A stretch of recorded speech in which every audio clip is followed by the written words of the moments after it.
Chapter 12. The final series of dialogues. In 2001, when I was 66 years of age, I took a major step within the political structure of the Tibetan exile community by choosing to go into semi-retirement and devolve the executive aspect of Tibetan political leadership. For the first time, the executive in charge of the Tibetan exile administration would be directly elected by the people, and this leader would then nominate his or her own cabinet. Having already established an assembly of Tibetan people's deputies, equivalent of an elected parliament, I felt this was another milestone in moving toward full democracy of our own administration. To institutionalize these changes, we revised the Charter of Tibetans in Exile, and this amendment was adopted by the Assembly of Tibetan People's Deputies on June 14, 2001. Within this new structure, Professor Samdong Rinpoche became the first directly elected leader of the administration, taking the title of Kalon Tripa, Chief of the Cabinet. The thinking behind this was that were the issue of Tibet not to be resolved in my lifetime, we would need to institutionalize the movement for the freedom of our people so that it could remain vibrant for a long time to come. As long as I am alive, of course, I remain fully committed to doing all I can. However, I have always believed that over-reliance on any single individual, especially in the case of the fate of an entire people, is unstable. To be honest, I feel that sometimes Tibetans rely on me too much. On October 22, 2002, at the initiative of Beijing, my envoy Lodi Gyari met with an important official from the United Front Work Department, the body within the Chinese Communist Party charged with relations with, among others, peoples that the People's Republic of China considers national minorities. In Ottawa, Canada, this would open a new phase in our talks with Beijing, leading altogether to 9 rounds of formal discussions, the last one ending in January 2010. Throughout this process, our representatives worked closely with me, as well as with Samdong Rinpoche, the Kalon Tripa. We knew that the first few meetings would have to be devoted to establishing personal relationships and trust between my delegation, composed of 4 members and headed by my 2 envoys, Lodi Gyari and Kelsang Gyaltsen, and their Chinese counterparts from the United Front assigned with the task. Since by then, the Summer Olympics of 2008 had already been awarded to Beijing, understandably a key concern on the part of the representatives of Beijing at our meetings seemed to be about ensuring a successful hosting of the Olympics. During the 4th meeting, which took place at the Chinese Embassy in Bern in 2005, my envoys made a serious effort to persuade their Chinese counterparts to consider a proposed visit to China by me on a pilgrimage, especially to the sacred site of Mount Wutai Shan, which I have always wanted to visit. One important reason they shared was that, according to Tibetan tradition, I was soon approaching what is called a Kag year, literally, an obstacle year, and the custom is to go on an important pilgrimage to ward off any potential obstacles. They also made the request that permission be granted for a low-key visit by a small group of monks from the Tibetan exile community in India, who would make offerings at the presence of the sacred images in the Yokong Temple in Lhasa, as well as various monasteries and sacred sites in Tibet, praying for my good health. The envoys also presented the idea that such a private visit from me might offer an opportunity to share with the Beijing leadership directly my aspirations for the Tibetan people. The Chinese delegation responded that this was a matter of national importance and that they themselves were not in a position to make any decision. They told my envoys that they would pass this suggestion on to the Beijing leadership. Sadly, nothing came of this suggestion. While these dialogues did offer an opportunity for frank exchanges, including presenting a formal document that outlined what we meant by a genuine autonomy for the Tibetan people within the People's Republic of China, we were never able to engage substantively at a level higher than the leadership of the United Front. This meant that it was impossible to get to the point where we could negotiate with someone or a body empowered to make actual decisions. Between the 7th and the 8th meetings, the Beijing Olympics of 2008 took place. With the world's attention on China, especially that of the international media throughout the run-up, many Tibetans and sympathizers in various parts of the free world seized the opportunity to protest against what was happening inside Tibet, and that no visible progress was being made from our dialogues with Beijing. During that year's anniversary of the Lhasa uprising of March 10th, 1959, spontaneous protests erupted in Lhasa as well and rapidly spread across the Tibetan plateau. In fact, on March 10th, 2008, when I first heard through a message from Lhasa that a group of several hundred monks from Drepung Monastery were walking toward the city center demanding religious freedom, I was deeply worried and immediately prayed for their safety. The next day, several monks from Sera marched to protest, demanding the release of many monks detained the previous day. Then monks and nuns from other monasteries, including Ganden Monastery, began marching to Lhasa to join the protests. The police reacted brutally and arrested many. This cruel treatment of the monks and nuns was the spark that lit a fuse long laid by Chinese oppressive rule in Tibet. On March 14th, there was a massive protest demanding the release of the monks and nuns. When the police regrouped on that day, they were joined by the army with tear gas, machine guns, and armored personnel carriers. From March 14th, spontaneous protests spread to Amdo and Kham, the northeastern and eastern parts of Tibet, and lasted through much of April. There were international demonstrations across many countries during the Olympic torch relays, expressing solidarity with the Tibetan people. This began with a disruption of the speech by the head of the Beijing Organizing Committee at the inaugural torch ceremony in Athens on March 24, 2008. A number of world leaders called on the Chinese authorities to exercise restraint and reiterated their support for the dialogue process we had begun.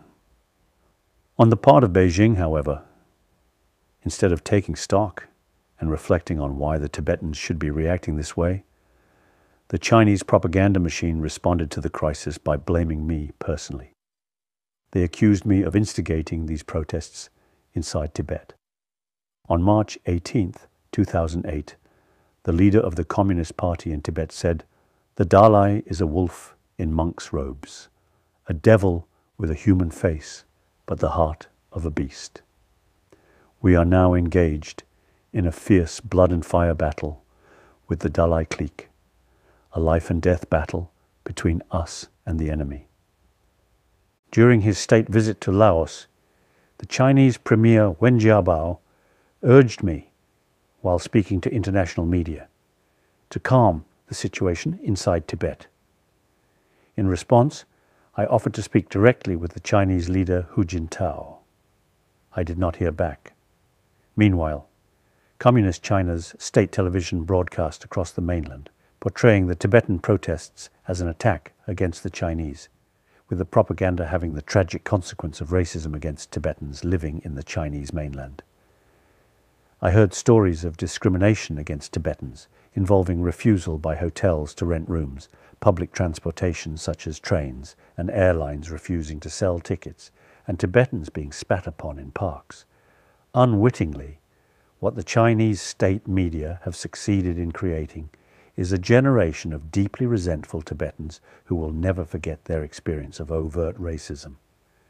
While the official Chinese government response to the spontaneous Tibetan protests was harsh, encouragingly, Many Chinese, including intellectuals and writers in mainland China, showed unprecedented support and sympathy. More than 1,000 articles appeared in the Chinese language from both within and outside the People's Republic of China, expressing their support for the Tibetan cause, urging the government to engage in substantive dialogue with me. Liu Xiaobo, one of the architects of Charter 08, a manifesto for human rights in China issued in December 2008, and who would later receive the Nobel Peace Prize in 2010 for his long and non-violent struggle for fundamental human rights in China, was among those who wrote. A glimpse at the titles of some of these publications from Chinese authors. Federalism is the best way to resolve the issue of Tibet. The middle way approach is the panacea for curing the disease of ethnic animosity. The Dalai Lama's middle way approach is the right way of resolving the issue of Tibet. Unmistakably demonstrates their support for our approach to resolve the issue of Tibet. Meanwhile, I issued a series of appeals.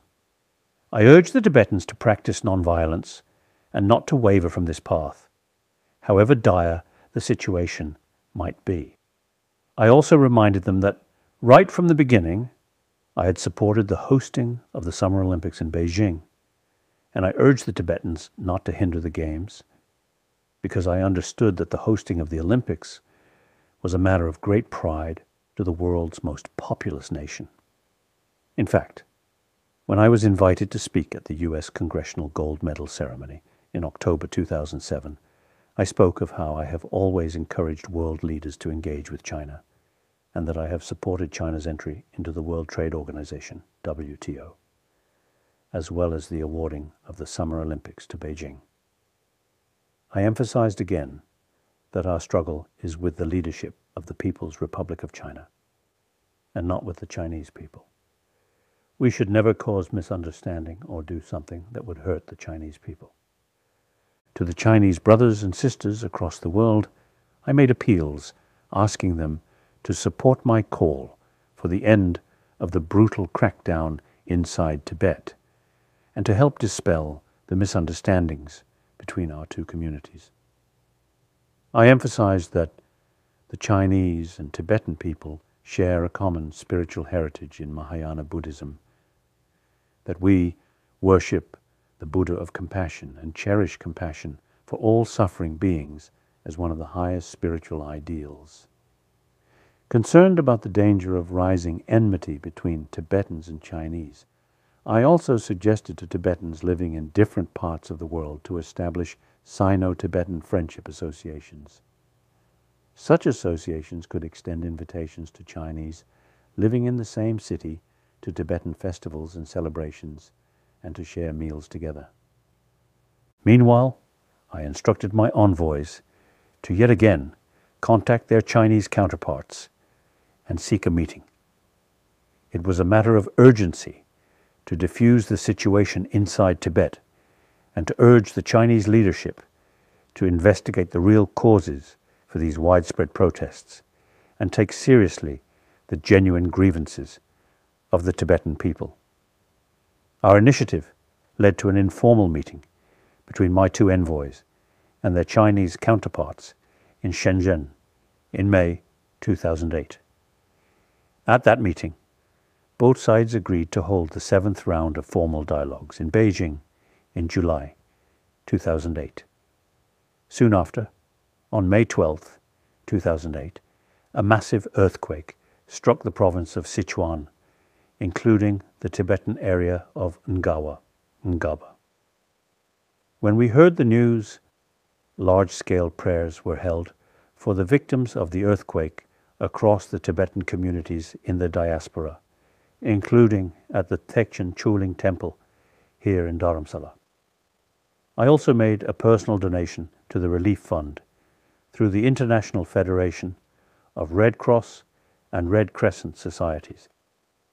Later, in the same month, when I was visiting London, the Chinese embassy there was gracious enough to permit my secretary to sign on my behalf the condolence book at the embassy, expressing my solidarity with the victims. With respect to our dialogue, by the end of the 6th meeting, I was feeling frustrated that we had gone round in circles, having talks about talks.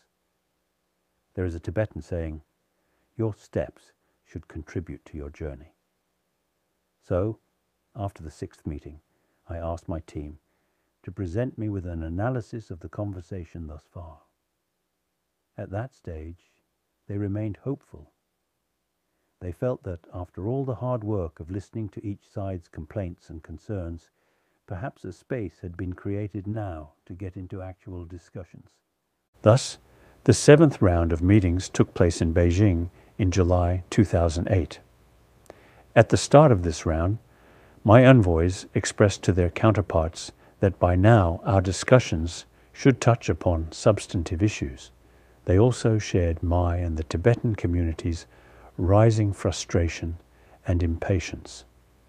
We were asked for a formal statement of our views on the degree or form of autonomy we sought for our next meeting.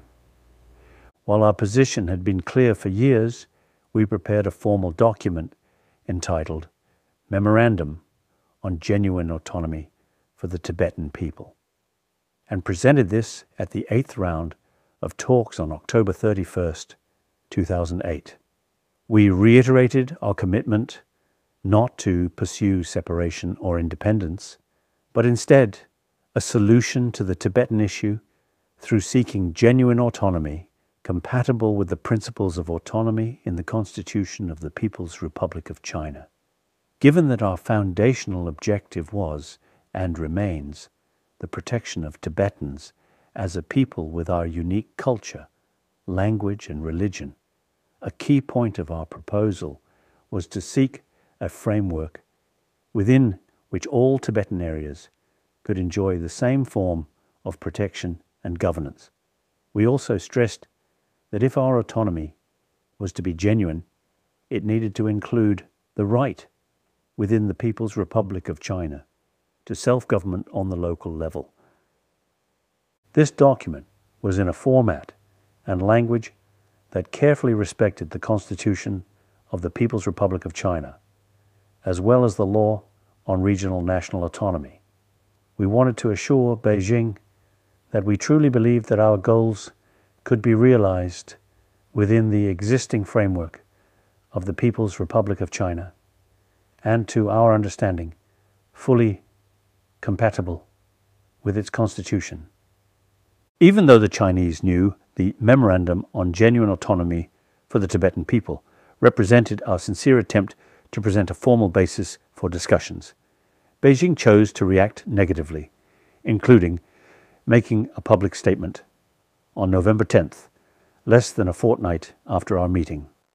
They accused us of ethnic splitting and seeking a legal basis for so-called Tibetan independence, or semi-independence, or covert independence.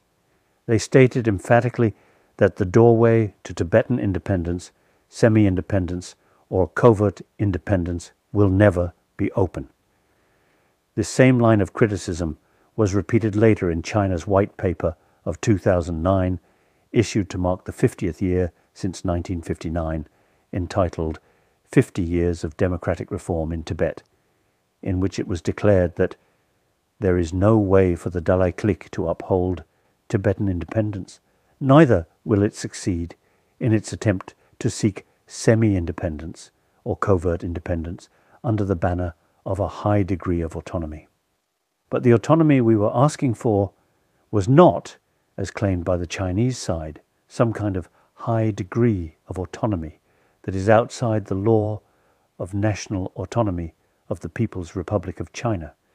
In view of Beijing's initial negative response, and in accord with our Charter of Tibetans in Exile, a 5-day special meeting was held November 17th to 22nd, 2008, to discuss our ongoing dialogue with Beijing. Nearly 600 delegates representing Tibetan communities from different parts of the world, as well as key sectors, deliberated and once again overwhelmingly supported our middle way approach. A month later, Addressing the European Parliament in Brussels on December 4, 2008, I responded to the Chinese critique by underlining that our intention had never been to expel non-Tibetans from the Tibetan plateau, but rather to express our concern about the induced mass movement of primarily Han, but also some other nationalities, into many Tibetan areas, which in turn had marginalized the native Tibetan population and threatened Tibet's fragile environment. Confronted with such unreasonable and excessively negative responses to our proposal, I could not help sharing my frustration, saying that although my faith in the Chinese people remained unshaken, my faith in the Chinese government was becoming thinner by the day. Beijing's official response to the memorandum was deeply disappointing. Throughout these rounds of negotiation, which began in 2002, at no point did the Chinese side present any substantive proposal, despite their immediate and willful attack on our proposal. We nonetheless prepared a note on the memorandum responding to their reactions and claims, on the assumption that the issues may have been misunderstood. In this clarification note, we also addressed what the Chinese side referred to as the three adherences, forming a kind of boundary line that could not be crossed. They are: 1, the adherence to the leadership of the country by the Chinese Communist Party; 2, the adherence to socialism with Chinese characteristics; and 3, the adherence to the law on regional national autonomy. Our clarification document was presented at the 9th round of discussions in January 2010. It turned out to be the end of the conversation. Formal dialogue has not resumed since. ONM Arch, 19th, 2011.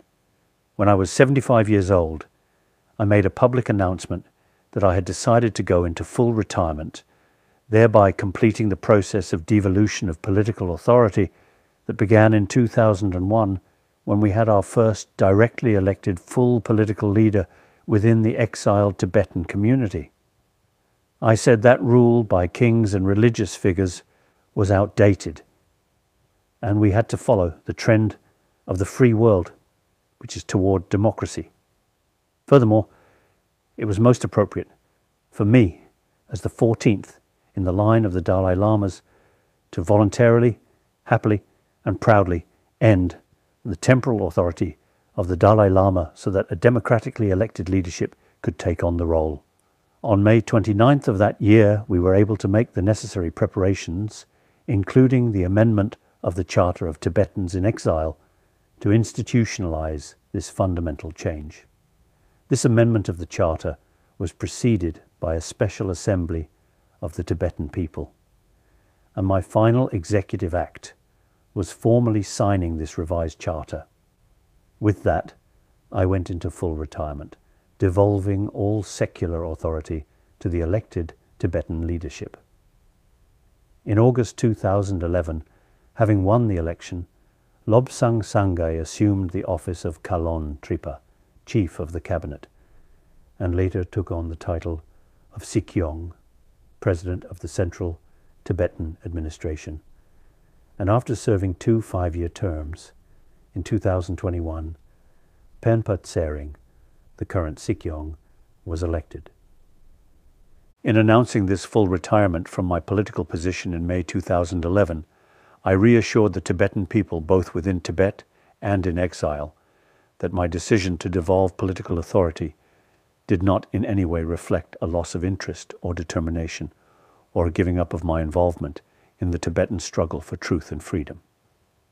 As a Tibetan, and as someone karmically connected with the lineage of the Dalai Lamas, there is simply no way that I could abandon the cause of Tibet and its people.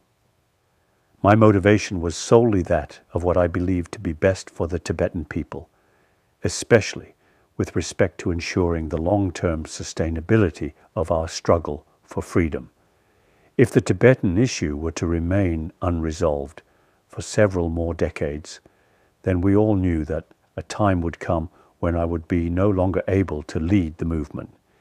If instead we instituted a system while I am alive, whereby the Central Tibetan Administration took on the full responsibility of political leadership, our administration would have the time to acquire the necessary skills and experience to function without the need for my leadership.